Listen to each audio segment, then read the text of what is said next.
రామకృష్ణ మఠం చేత ప్రచురితమైనటువంటి ప్రశ్నోత్తరాల ద్వారా హిందూ ధర్మము శ్రీ హర్షానంద స్వామితే విరచితం.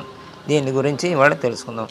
ఇందులో ముందు మాట, హిందువులు, హిందూ మతం ఎంతోమంది విశేషంగా దీని గురించి చెప్తున్నారంట. విశేషంగా ఒకే పుస్తకం, ఒకే ప్రవక్త, ఒకే సిద్ధాంతాన్ని అనుసరించే మతస్థులు విమర్శలకు గురి అయింది ఈ హిందువులు, హిందూ మతం కూడా. శతాబ్దాల నుండి చేయబడుతున్న ఈ దాడిని హిందువులు తట్టుకోగలిగారు. అంటే ఎప్పటి నుంచి 2000 సంవత్సరాల నుంచి దీని మీద దాడి జరుగుతూనే ఉంది. క్రైస్తవం వచ్చినప్పటి నుంచి కూడా జరుగుతూనే ఉంది దాడి. ఆ తర్వాత ఇస్లాం, ఆ తర్వాత క్రైస్తవం తర్వాత 600 సంవత్సరాలకి ఇస్లాం ప్రారంభమైంది. అప్పటి నుంచి కూడా అది ఇంకా కొనసాగుతూనే ఉంది. ఇప్పటికీ మనస్సును తికమకపరిచే అనంతమైనటువంటి అభిప్రాయాలతో కూడినటువంటి ఆచరణ పద్ధతులతో నిండి ఉంది హిందూ సంస్కృతి. హిందూ మతం ఇప్పుడు కూడా అయినా సజీవంగానే ఉంది. ఈ సనాతన జీవన విధానానికి శక్తిని, ప్రాణాన్ని ఇస్తున్నది ఎవరంటే ఒక పుస్తకం కాదు, ఒక ప్రవక్త కాదు, అధికారం కాదు, ఎన్నో శాస్త్రాలు ఉన్నాయి. అలాగే దీని ప్రాణాన్ని ఇచ్చేది ఎందరో మహాపురుషులు ఉన్నారు.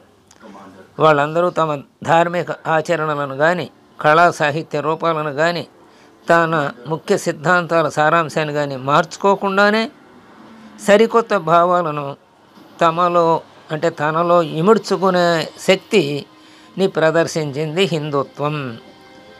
అది మిగతా వాటిని కూడా ఇందులో మహాసముద్రం లాంటిది. నదీనాం సాగరో గతి, ఎన్ని నదులున్నా అవన్నీ చివరికి సాగరంలో కలిసిపోతాయి. అలాగే అన్ని ధర్మాలు కూడా హిందూ ధర్మంలో కలిసిపోతాయి. ఈ మహాసాగరమైన హిందూ ధర్మంలో నదుల లాంటి ఈ చిన్న చిన్న మతాల ధర్మాలన్నీ కూడా కలిసిపోతాయి. అలా సరికొత్త భావాలను కూడా ఇప్పుడు విమర్శించుకుంటూనే పోయింది. నానాత్వాన్ని అనుమతించింది, అంటే అనేక రకాల అభిప్రాయాన్ని అనుమతించింది, అలాగే ప్రోత్సహించింది, అలాగే జీవిత దృష్టిని పురిగొల్పింది. నానావిధ సాంస్కృతిక అభివ్యక్తీకరణలలో ఏకత్వాన్ని కనుగొనటానికి ప్రయత్నించింది. అనేక మంది అనేక రకాలుగా చెబితే అందులోని ఏకత్వాన్ని పట్టుకుంది. అంటే అన్నిటిలో ఉన్నది చివరికి ఒకే ఆత్మ అనే భావాన్ని. అది హిందూ మతం ఎన్నాళ్ళు మనగలగటానికి కారణం. ఆ తరువాత మానవ సంస్కృతికి భారతదేశపు సమర్పణ హిందూ మతం. అంటే ఏదో ఒక జాతి సంస్కృతికి కాదు, మానవ సంస్కృతికే ఇది ఒక సమర్పణ చేసిందన్నమాట. భారతదేశం హిందూ మతాన్ని మానవ జాతిగానమాట. పర్వతాలు, సారవంతమైన పంట భూములు, అరణ్యాలు ఇత్యాది ప్రకృతి సంపదచే సమృద్ధిగా ఉన్న మన ఈ ఉపఖండం యొక్క గొప్పతనం చూడండి. సారవంతమైన పంట పొలాలు ఉన్నాయి, అరణ్యాలు ఉన్నాయి, ప్రకృతి సంపద అంతా ఉంది, అనేక భాషలు ఉన్నాయి, అనేక ఆచారాలు ప్రాంతానికి మారుతూ ఉన్నాయి. కానీ అటు హిమాలయాల నుండి ఇటు కన్యాకుమారి వరకు వీళ్ళందరూ, అటు రామేశ్వరం నుంచి ఇటు కాశీ వరకు, అటు వైష్ణవ దేవాలయాలు, అలాగే 12 జ్యోతిర్లింగాలు, వీటన్నిటిని దర్శనం చేసుకుంటారు. అన్ని ప్రాంతాల్లోని వాళ్ళు అటు కాశీలోకి వెళ్ళి దాన్ని దర్శించుకుని ఇటు వచ్చి రామేశ్వరంలో రాముల వారికి ఆ గంగా జలాన్ని అక్కడ రాముని చేత ప్రశంసించబడినటువంటి రామేశ్వర స్వామికి గంగాజలాన్ని అభిషేకించి మళ్ళీ అక్కడ ఉన్నటువంటి ఇసుకని తర్వాత ఆ సముద్ర జలాన్ని తీసుకెళ్ళి మళ్ళీ కాశీలో సమర్పించడం జరుగుతుందన్నమాట. అంటే ఏకత్వము, ఇన్ని భాషలున్నా, ఇన్ని సంప్రదాయాలున్నా, ఇన్ని వాతావరణాలున్నా ఏకత్వం ఏంటంటే అందరూ పూజించే దేవుళ్ళు ఒకటే. ఇలాంటి మన ఉపఖండంలో ఉద్భవించింది ఈ హిందూ ధర్మం.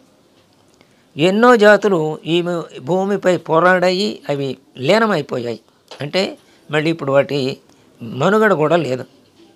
వివిధ భావాలు సంఘర్షించినాయి, సమన్వయం పొందాయి. ఇక్కడ అనేక భావాలు ఇక్కడ కూడా ఉద్భవించినాయి, అవన్నీ సంఘర్షించినాయి ఇక్కడ హిందూ సంస్కృతితోటి. అయితే హిందూ సంస్కృతిలో లీనమైపోయాయి. ఎందరో రాజులు రాజ్యాలు ఈ భూమిపై విలసిల్లాయి, మహాశక్తివంతమైన కేంద్రాలుగా వికసించాయి.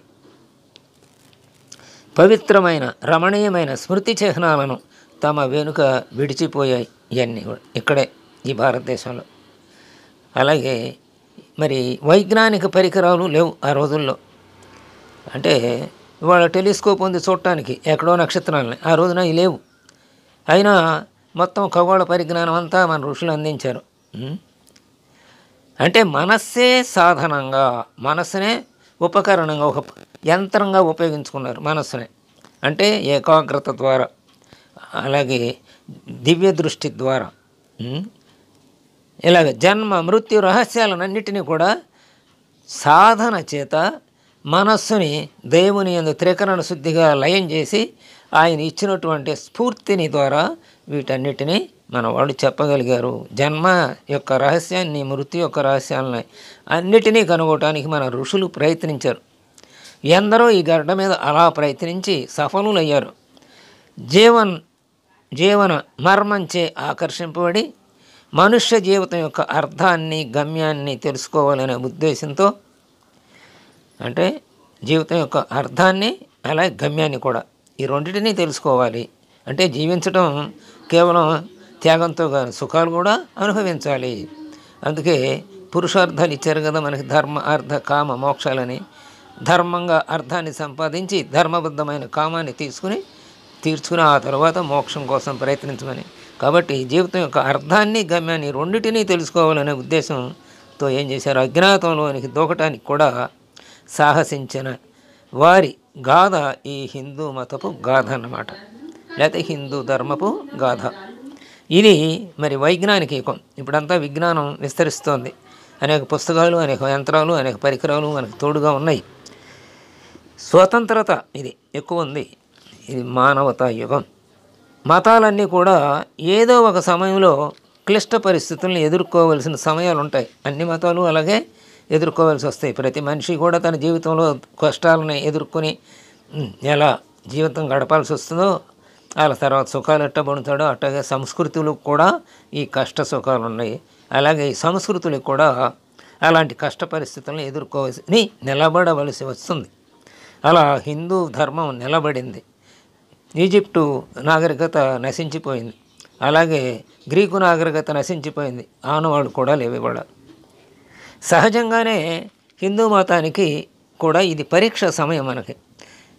అంటే మన ధర్మాన్ని పూర్తిగా నాశనం చేయటానికి ఇవాళ విపరీతంగా ప్రయత్నాలు జరుగుతున్నాయి. ఆ ప్రయత్నంలో భాగంగా అటు పశ్చిమ బెంగాల్లో ప్రత్యక్షంగానే వీడియోల్లో కొన్ని లక్షల మంది మతస్థుని, ఇస్లాం మతస్థుని పోగు చేసి మీరందరూ మారతారా, లేకపోతే మిమ్మల్ని మార్చమంటారా, లేకపోతే మీరు గతిస్తారా అని ఉపన్యాసాలు ప్రత్యక్షంగా సభల్లో జరుగుతున్నాయన్నమాట. ఇవాళ తమ సాంప్రదాయక భావాలు, ఆచరణలు నేడు క్లిష్ట పరిస్థితులను ఎదుర్కొంటున్నాయని హిందువులందరికీ తెలుసు. మనకి ఇవాళ సోషల్ మీడియా బాగా పెరిగింది. అటు టీవీ మాధ్యమాలు బోళ్ళు పెరిగినాయి, దృశ్య మాధ్యమాలు, సోషల్ మీడియా, వీళ్ళందరి ద్వారా మనకు అనేకం తెలుస్తున్నాయి. ఇవాళ మనం ఎంత క్లిష్ట పరిస్థితిని ఎదుర్కొంటున్నాం కూడా తెలుస్తుంది. చివరికి అయోధ్యలో రామమందిరం కట్టిన చోట కూడా ఆ రామమందిర నిర్మాణానికి కారకులైన పక్షాన్ని కూడా ప్రజలు ఓడించారు. వాళ్ళ అంటే కష్టకాలంలో ఉందన్నమాట హిందూ ధర్మం. కనుకనే తమను హిందువులుగా విడదీసి చెప్పే భావాలకు, ఆచార పద్ధతులకు వారు ఏమని అడుగుతున్నారు, వైజ్ఞానిక, తాత్విక, చారిత్రక వివరణలను అడుగుతున్నారు. మామిడి బండలు కట్టాలి, ఎందుకు కట్టాలి మామిడి బండలు, అలాగే పసుపు ఎందుకు రాసుకోవాలి కళ్ళకి, ఇలాంటివన్నీ వైజ్ఞానికంగా వాళ్ళకి కావాలని అడుగుతున్నారు. మనందరం ఏం చేసామంటే మన పెద్దలు ఆచరించారు, అందులో ఏదో మంచి ఉంది, మంచి లేకపోతే ఆచరించరు అని మనం అడగటం మానేసాం, వాళ్ళు చెప్పటం మానేసాం. అందుకని తర్వాత వారికి అందటం లే, విషయం ఏమిటో అందటం లే. విషయం అందితే వాళ్ళందరూ కూడా శ్రద్ధగా చేస్తారు. అయ్యా పసుపు యాంటీసెప్టిక్ కాబట్టి అది రాసుకుంటే ఆడవాళ్ళే రాసుకోవాల్సిన అవసరం ఏంటంటే ఇప్పుడు పనులు చేస్తూ ఉంటారు, అంట్లు కడుగుతుంటారు, చెమ్ములకు తెప్పడాలి, ఇవన్నీ ఎన్నోసార్లు కాళ్ళు కడుగుతుంటారు, పాసిపోకుండా ఉండాలంటే పసుపు రాసుకోవాలి.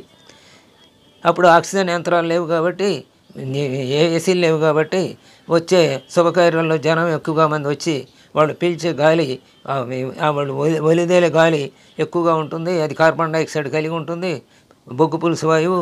అదంతా హరించాలంటే మామిడాకులు పిలుస్తాయి, కాబట్టి మామిడాకులు ఎక్కువగా కట్టండి అని చెప్పారు. ఇది వైజ్ఞానికం. ఇలా అన్నిటి వెనుక వైజ్ఞానిక కారణాలు ఉన్నాయి. అవి ఇవాళ తెలుసుకోవట్లేదు, తెలియదు కాబట్టి ఎందుకు అని అడుగుతున్నారు. వాటిని తెలియజెపితే మళ్ళీ ఆచరిస్తారు చక్కగా. కొంతమంది అయితే ఈ ప్రశ్నలకు సమాధానం ఇవ్వలేకపోతున్నారు. మరి కొందరు ఇచ్చే సమాధానాలు సంతృప్తికరంగా ఉండటం లేదు. హిందూ మతం 5000 సంవత్సరాల నుంచి క్రమంగా పరిణమిస్తూ వస్తున్న మతం. అంటే అంతకుముందు ఎప్పుడు అందరూ ఆచరించారు, ఇంకా రెండోది అంతూ లేదు.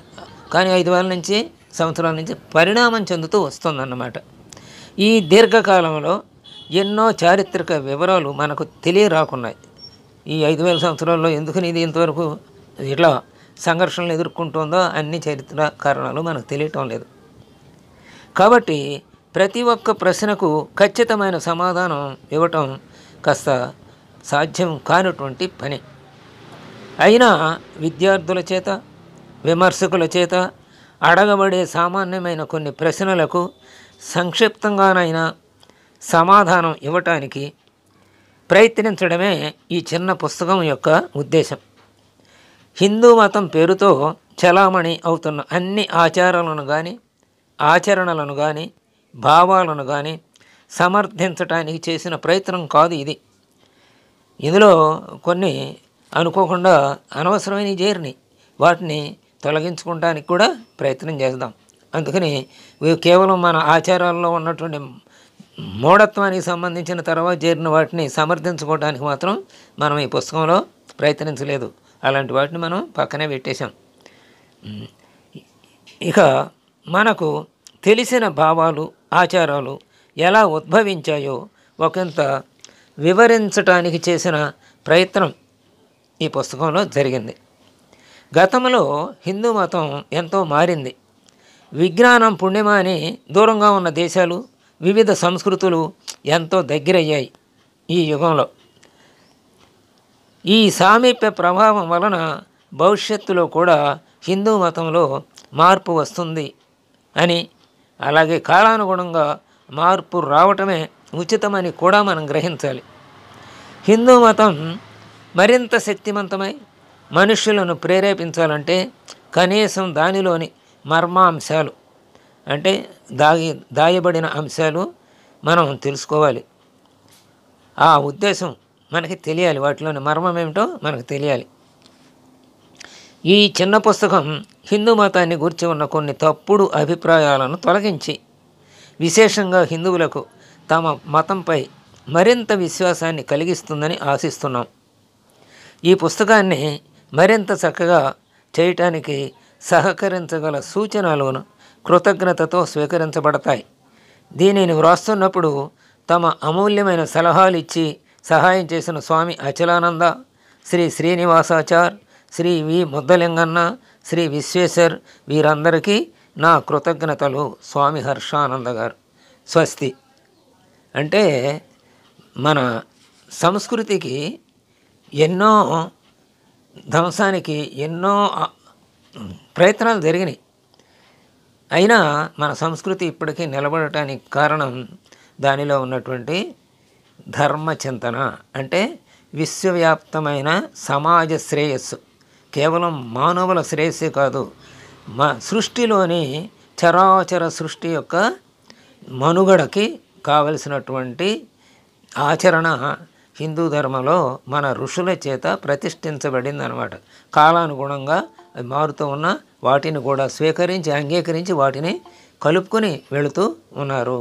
అందుచేత దీని మనుగడ ఇప్పటికీ కొనసాగుతుంది. ఇలాగ ఇది ఎప్పుడూ కొనసాగుతుంది. స్వస్తి.